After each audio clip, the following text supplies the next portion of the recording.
Hi, Jessica. Thank you so much for coming on my show. I appreciate it. My pleasure.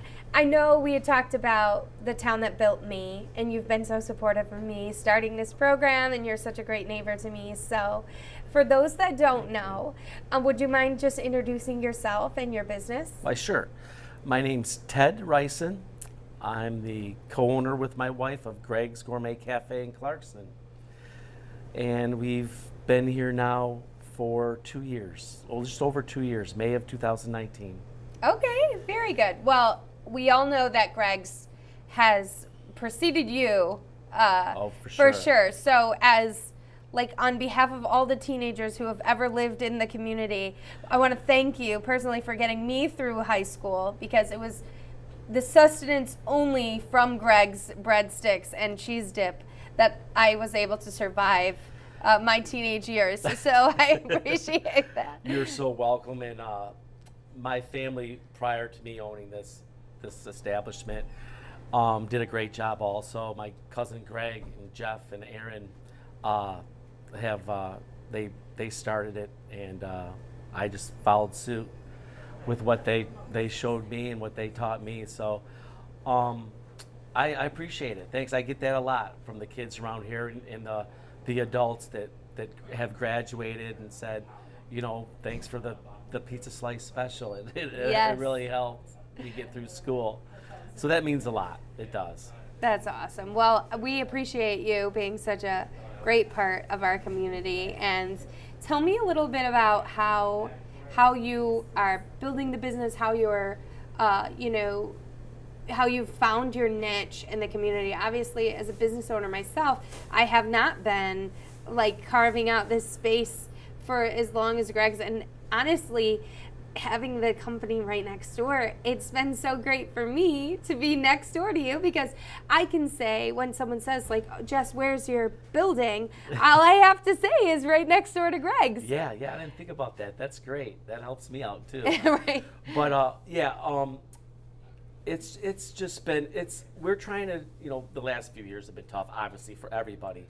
But we're just trying to build ourselves in the community for some gourmet catering for parties that people might want to have, whether it be weddings or graduations, personal parties. That's what our niche is, and just to make sure our product is above and beyond what people expect. And it's been hard, but that's what we strive to do here, and hopefully we can maintain that level of goodness, freshness, that a gourmet cafe should have. So, well, you're doing a great job. Well, thank you. You're a great neighbor, and I really loved being able to come next door for lunch, and also help us with catering for our grand opening and things like that. Right. So yeah, I was happy to do that. Yeah, you guys put on a great showing down there at Depot Park. So yeah, I'm happy to help out other businesses in the community as much as I can, and the kids, the school kids in Clarkston, they've been great, and the sporting events that the Clarkston schools call us on, want us to feed the kids dinner before a swim meet or a football game and stuff like that. That means a lot to us. We try to make that perfect for them as much as we can. So that's awesome. So tell me, did you grow up in the area? How long have you lived in Clarkston? I lived in Clarkston pretty much all my life. I lived on Andersonville Road, way out Andersonville Road by the railroad tracks, that big railroad track that goes up like that. That's where we first moved out to Clarkston. And my dad was involved in a restaurant, the Highland House out in Highland. So. Oh, no kidding. Yeah, so that's how I got my first feet wet in the restaurant business, was working out there when I was a kid at the Highland House, and we moved out to Clarkston. I want to say 79, maybe it was earlier than that, 78, long time ago. Very nice. Okay. So I've been here all my life, and I enjoy the community, and it was much smaller back then. I remember it wasn't as busy, but the people in Clarkston are great, and they're real supportive of their businesses. So I'm lucky that way. Well, I know I moved to Clarkston in like '98, and it's so funny because I drive down and I sound like such an old woman because when I talk to my kids, I say, oh, when I moved here, this wasn't there and that wasn't there, and on the corner was a food town, and they're like, what's a food town? And so it's just funny that, like, even not living in the community as long as you have, I've seen so much just growth and change in our community. Yes. And what I really love about Clarkston is that we've managed to grow population-wise, but still keep that small town feel.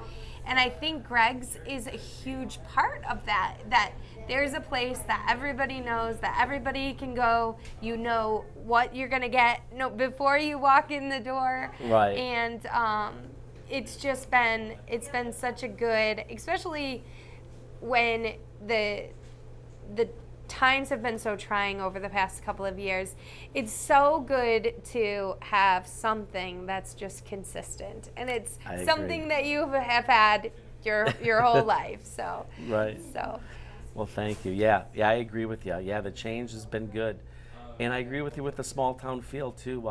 Yeah, Clarkston's maintained that small town atmosphere, and I'm thankful for that. I really am. I like that. So when you moved here, were you living? You said you lived off of Andersonville Yeah. Road, and my in-laws are out that way, so we drive by those curves sometimes, and Right. And so tell me what Clarkston was like. Did you go to Clarkston schools when you were younger? I did up until I went to Andersonville Elementary, up until the 6th grade, and then I went to Our Lady of the Lakes. Oh. And I went there and graduated from there. But I still had some Clarkston friends, and a group of us would hang out, girls and guys, and I had the opportunity to go to a few Clarkston dances, and they were much different than the Lakes dances, I remember. So it's been good. I played Clarkston Chiefs football growing up. That was a big part of my life. I got to play in the Silver Dome. And they wore orange and black back then. They weren't the high school colors with the blue and gold. Okay. That was a big part. I played rec baseball, and I had a coach, Dave Larkin, who was really good friends with my dad and owned a barber shop off the beaten path, off Mabee Road down there.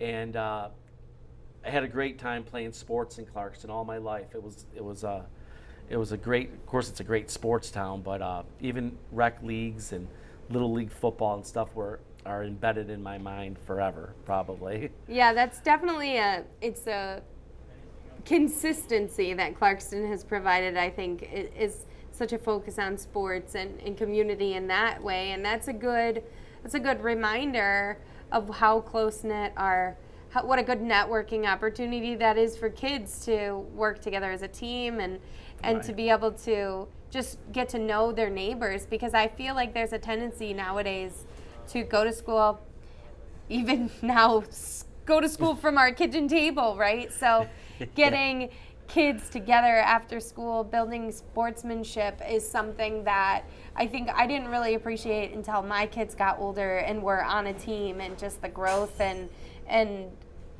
just personal growth that they have in being a good teammate. And thank God it gives me an opportunity to make sure that my kids have good grades, because I can say, like, oh, sorry, no soccer if your grades aren't good. Right, So sure. I didn't know when my kids were signing up for sports that I would get extra leverage as a parent in that way. Yes, you do. So That's great. Are there any businesses that were there then that are still here today? Good question. Of course, downtown's changed a lot as far as restaurants, but I'm trying to think of places. Do you think Bowman- Rudy's was there then? Yes, I'm sorry. Yes, you're totally right. Rudy's was there. Bowman Chevrolet, I believe, was there. Of course, the bowling alley, Cherry Lanes. Um, Deer Lake Racket Club. Okay, sure. Yeah, I played tennis there and had some good times there. So there are some mainstay businesses that are still around Clarkston that were there when I was a youngster. That's really cool. I remember when I moved to Clarkston, there was the CCA was the new thing at the corner of Sashabaw and Maybe. And it was just like this indoor skate park kind of like church sponsored business, and it just, there was really not much between that and Sashabaw. Right. Honestly, there was just, a few businesses. The McDonald's was there, and sporadic businesses between there and Walden, and now that whole area is completely developed. So yeah, it's been really interesting to see the changes. Even my husband and I, we went on our first date to the Deer Lake Inn on M15, right? Dixie, yeah. And when it was just a little bar, yes, and not this big beautiful place that it is now. So when people, I feel misleading when I tell people that our first date was at the Deer Lake Inn, because people think it's this fancy restaurant that it is now, but that was not the case. That was a little dive bar, would you say? I guess. Yeah. That was a mainstay in Clarkston too. That was I frequented the Deer Lake Inn when it was just a bar. That's for sure. Can you tell me a little bit about your family and why you've chose to raise your family in this community? Yeah, sure. My wife, Alicia, she grew up in Clarkston. She's a little bit younger than me, but she grew up in Clarkston. She was a cheerleader. She played volleyball. She was involved heavily in the Clarkston community. Her immediate family was involved in teaching and the administration a little bit at Clarkston High. So she's been here forever too. She also lived in Royal Oak for a while when she became an adult. But for the most part, she grew up in Clarkston. We have 2 kids. We have a newborn. He's not newborn, but 18-month-old little boy named Hudson. Congratulations. Thank you so much. He's a treat. And I have a 12-year-old, Steven, who's also a treat. He's a sweet kid. And they're great. My Alicia, she's a real estate agent, and she does pretty good. That's about it. My son, Steve, he's into sports. He plays hockey and baseball and video games. They're great kids, and I couldn't think of a better place to raise my family, than Clarkston. It's like I said, it's the people are so supportive, and the community's nice. I know where everything's at, and it's just a nice community. The schools are run really well, and I'm happy with them. So I'm happy to be here. Well, thank you so much for coming on the show and introducing us to the business that we already know so well. Every episode of The Town That Built Me, I like to finish with the same question. Why is Clarkston the town that built you?